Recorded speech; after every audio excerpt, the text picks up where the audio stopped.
खाएंगे? बनाती हूँ। जा जा जल्दी से खाना बना।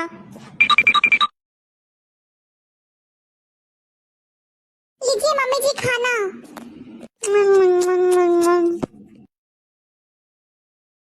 आह आह, क्या हो गया माँ? बेटा पैर में बहुत दर्द है। माँ तुमने खाना खाया? नहीं बेटा, खाने का बिल्कुल मन नहीं कर रहा है। हे भगवान, कितना झूठ बोल रहे हो मम्मी जी आप। अभी तो इतना सारा खाना खाया आपने।